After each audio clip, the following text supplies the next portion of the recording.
Hazbin Hotel is a really impressive work for a lot of reasons, but what has wowed me the most by far is its mastery of tone. Hazbin Hotel so understands exactly what it is, and it fills every nook and cranny of itself with what it is, which is so rare to see as a major strength of a story. Being this good at tone is super difficult, I think, for two big reasons. Number one, no matter what tone or mood or style you're going for, as a writer, you're going to run out of it way faster than you anticipate. If you don't find a way to make it interesting, you're just going to be hitting the same one note over and over again, and it's going to get super boring, it's going to get super stale. A great example of this is steampunk. People love steampunk, but maybe you notice there's been very few successful steampunk movies or TV shows. There are a lot of books, but even with those, none of them have even come close to reaching the level of popularity that the aesthetic itself has garnered. And I think it's because when people try to write steampunk stories, it's like, okay, characters. Adventurous airship pilot. Great.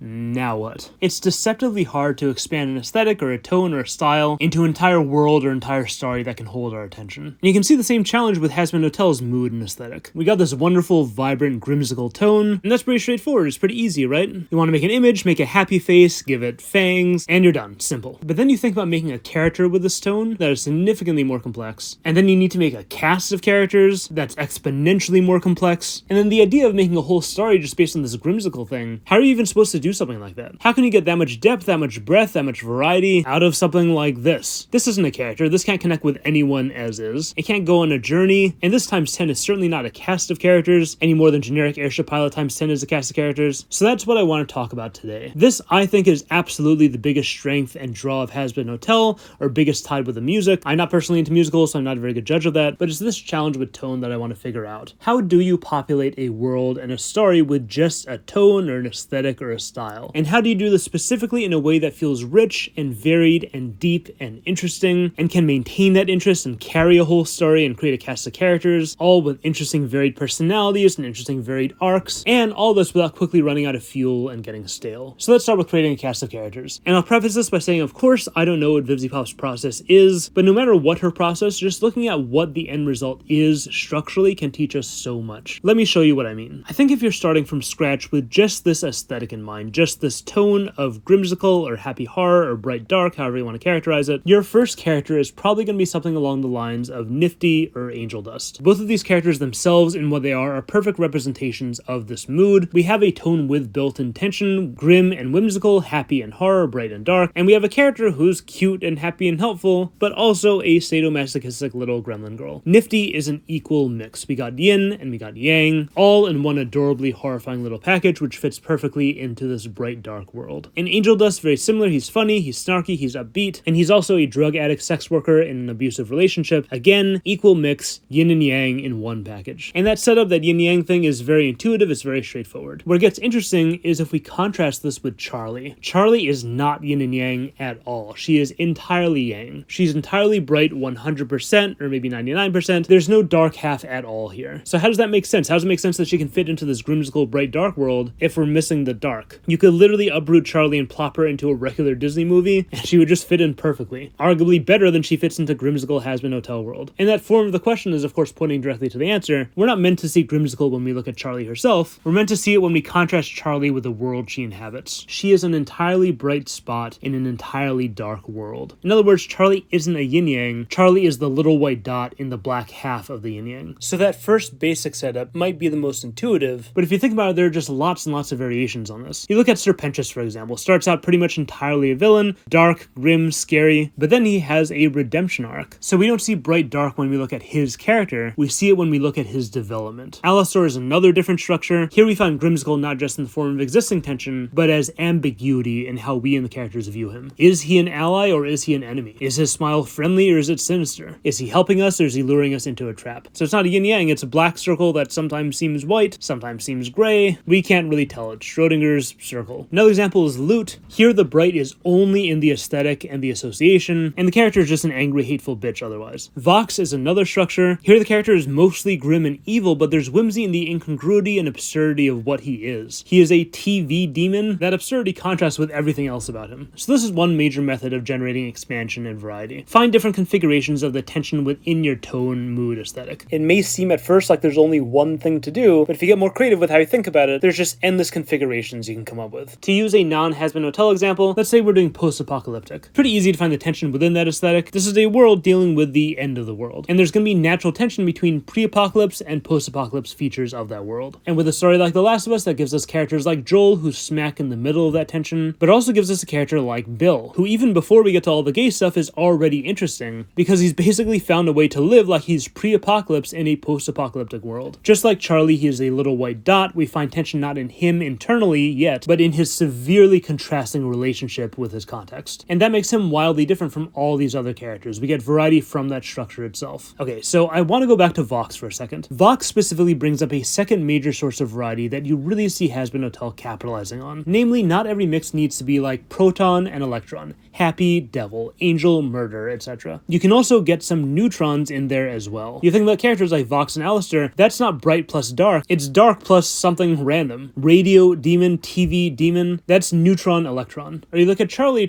is like a proton neutron mix. We got good plus hotel owner, it's a whimsical spin on a neutral feature of the world. You look at Nifty, we got proton electron neutron, cheerful sadomasochistic cleaning lady, Husk is a cynical grumpy gambling addict, Cat, bartender, we got grim, whimsical, neutral. So what we're really seeing here is overlaying the tone on the entire world, both the interesting stuff and the mundane stuff, and then just seeing what it looks like. Because if you keep trying to find more and more and more configurations of just bright and dark, you're just going to get more happy devils and angel murders, and that's going to get boring after a while. Instead, you can say, what would a barber look like in Hazbin Hotel world? What would a librarian look like? What would a lawyer look like? What would a race car driver look like? A social media influencer, a plumber, a computer programmer, an elementary school student? All these things are neutral, they're mundane, but by infusing it with the world's tone, that tension automatically makes it interesting. Even Lucifer is a great example of this with his ducks. Happy, devil, duckmaker. Now that is the kind of variety we all want to see. Okay, third method of finding variety, which applies to characters but also just to everything, is what I'm going to call finding adjacent terms. Again, let's say I'm using grim and whimsical here. You have the strict characteristics of each of those tones.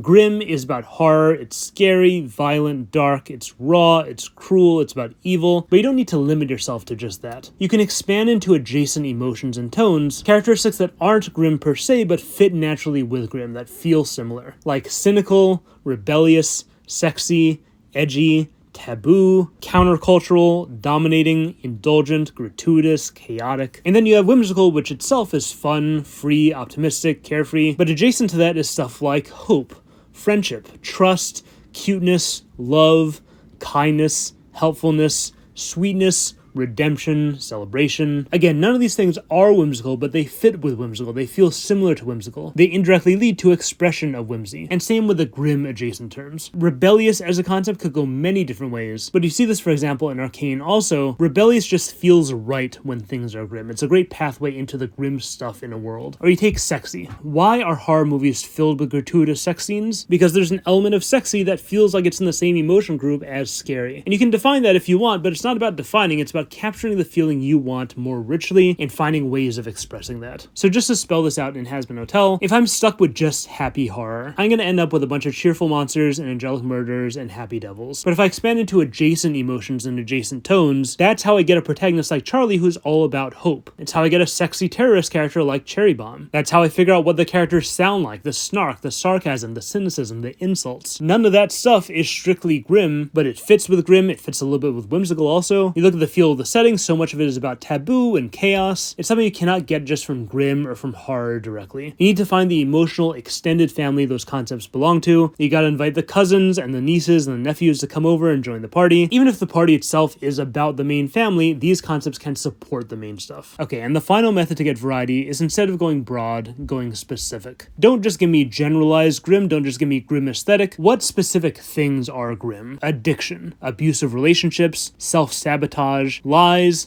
betrayal, estranged family, genocide. What specific things are whimsical? Jazz, 1920s fashion, crushes, shy flirting, cute pets, hilariously bad commercials, trust exercises that don't work, rubber duckies that do flips, and of course, singing. That is the huge one. And you'll notice some of these specifics, they're not just helping with character design, they're starting to hint at whole plot lines, whole arcs, whole stories. So on that note, I want to switch gears here and move on to the second major topic of this video. In this discussion of expanding tones so far, we've been talking about variety, we've been talking about breadth, but as important, if not more important, is the topic of depth. So let me ask an entirely different type of question from what we've had up until now. Why do people love this aesthetic? What need is this whimsical tone addressing? What does it offer that fans cannot get from either just grim or just whimsical. When we were talking earlier about when there's a tone or style that we like but it gets stale and we get bored, that's not because my need has been fulfilled, it's because my tastes have attached to that tone as a gateway to something else, something bigger maybe, something more important to me. Whatever it is, I still want something and I'm not getting it. Or conversely, here with Hazbin Hotel, I am getting it. So that's my question. What am I getting? What is all this doing for me in a greater sense? And granted, we're getting into speculative territory here, but let's just start with what this is. No matter how you formulate the tone, its most prominent feature is that it's paradoxical. Happy horror should not make sense. In real life, grim things aren't whimsical and whimsical things aren't grim. There should not be able to be a character like Charlie in a setting like this,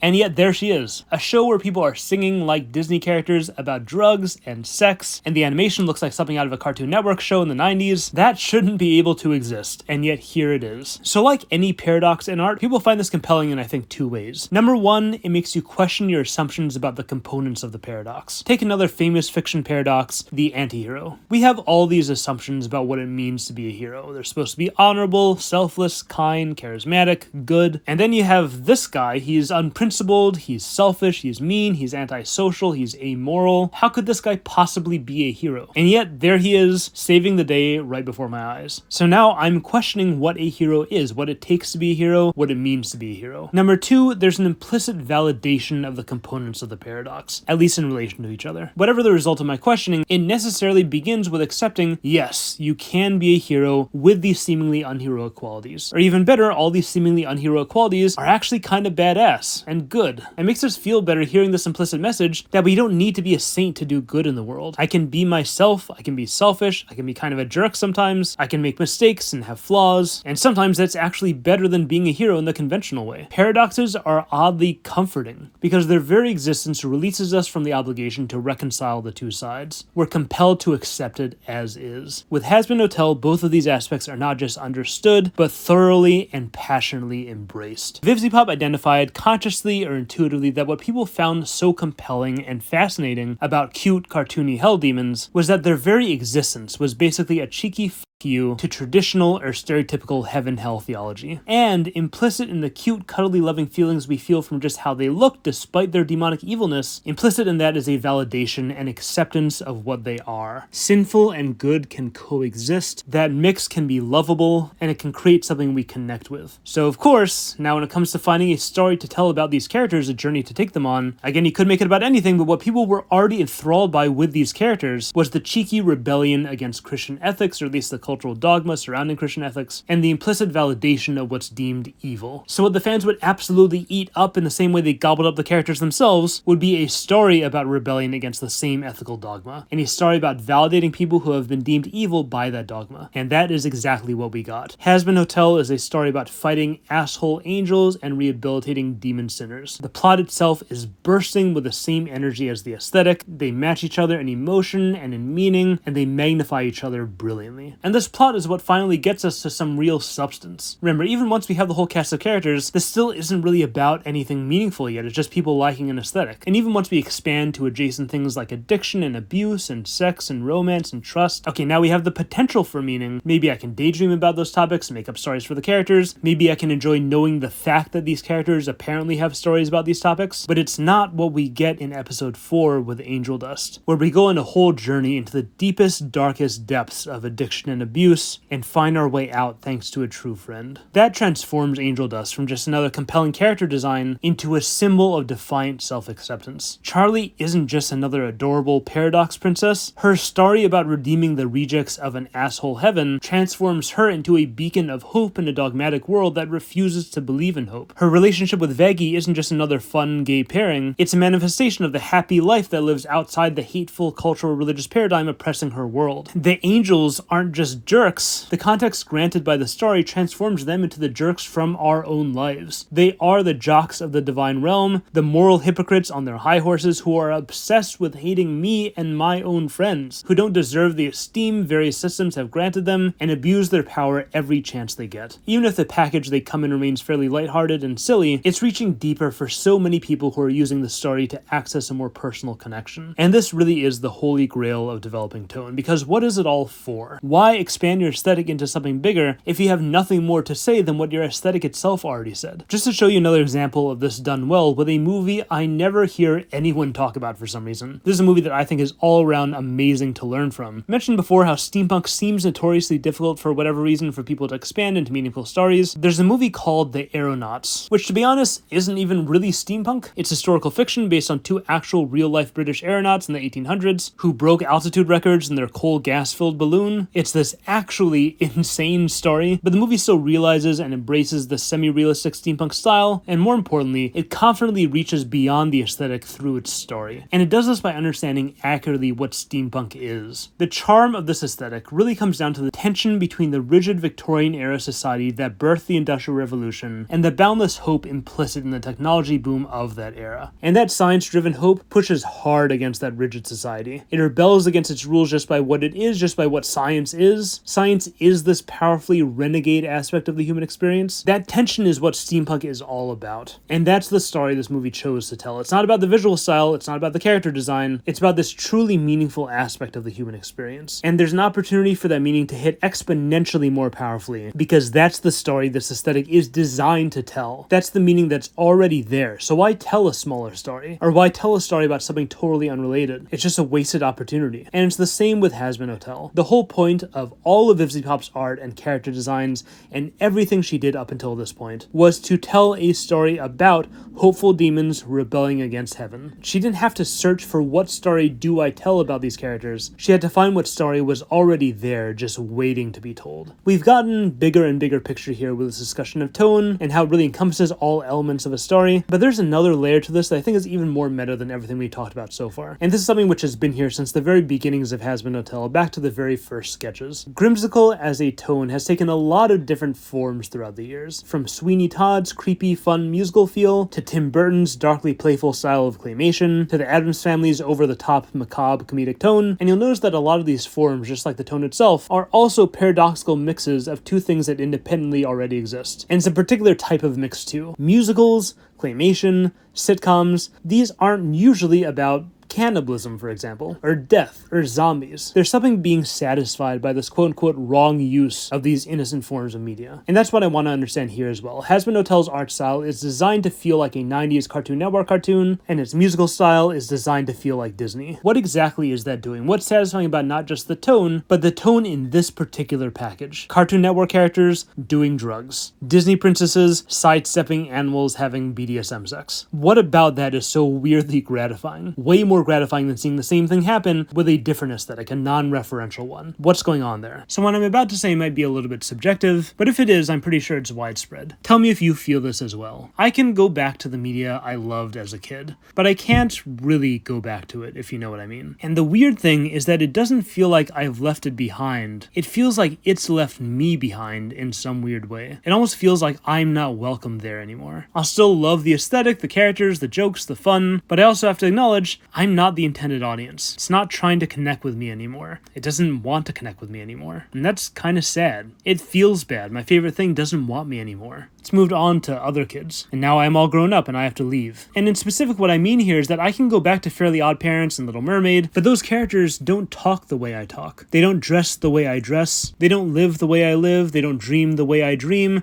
They don't love the way I love. They don't struggle the way I struggle. And the Hazbin Hotel characters do. They curse, they have badass fashion, they do drugs, they care about what I care about, they're in relationships that feel more like mine, they have mental health struggles that I share. It's this media style we love that left us, now trying to connect with us again. It's welcoming us back, and specifically in a way that says, everything that excluded you before is what I now love about you. It's exactly what I want to celebrate about you, it's exactly how I want to connect with you. And to be clear, this is different from representation, that's a separate discussion. I'm talking about big picture. Children's lives are protected, sanitized, neutralized, feels like it has all these rules, and the media we give them feels just as protected and sanitized and neutralized. And you can feel that it has a ton of rules. Adult media feels exposed, dirty, dynamic, and it feels like it has no rules. And that's because adult life is exposed and dirty and dynamic and has no rules. So it's not about being gay or having a certain kind of fashion or being addicted to drugs. It's about what our lives feel like big picture. I don't have to feel like I'm stepping into a playpen when I'm watching Hazbin Hotel. All these factors come together like a broad and announcement to the audience. You don't have to put any part of yourself aside. We'll take you as is, which you may already be noticing is also the plot. This journey of rebellion and validation is built into not just the whimsical tone overall, but into specifically this subcategory of it. Children's media, which can feel as dogmatically exclusive as heaven, is now being subverted in a way that rebels against and undermines that dogma too, and implicitly sends the same message about validation. All of this that we just talked about just goes to show why tone is like the secret weapon of storytelling. People think of tone in stories like how we use the term colloquially, how people say things, how your voice sounds, the emotion in it, but it's the tone of the story. It's how the story says things. It's the emotion in that. And because of that, it's like the one story element that doesn't stay in its lane. It's emotion that infuses everything. Big picture, small picture, mid picture. I think the one scene where you see all of this, everything we talked about so far in this video, all of what tone is, expressed and activated, is the Happy Day in Hell sequence. That song is without a doubt the tone-setting scene of the entire show. It is rubbing the paradox in your face, and you see how it lives in everything. This song is Charlie coming alive for us as the one bright spot in her dark world. The imagery is screaming at us, look at Disney musical tone existing alongside every depraved category of thing you can think of, from violent crime to furry sex to cannibalism. And it's not just visually, both the imagery and the lyrics and even the music itself are all establishing these patterns for how this tone will be used. Happy Day in Hell. We see that exact juxtaposition over and over again, super bright followed by comically dark. And the dark doesn't bother us, it doesn't disturb us, it's the punchline. It's there to ground us in reality, in relatability, in fun, and also to provide stakes. The whimsical is going to raise the grim out of its hopelessness. Interjections about barbed wire being shoved in holes, for example, which disrupt Charlie's singing at first, become a harmonious counterpoint by the end of the song, where we hear that the guy kinda likes barbed wire being shoved in his hole. These patterns of juxtaposition, validation, redemption,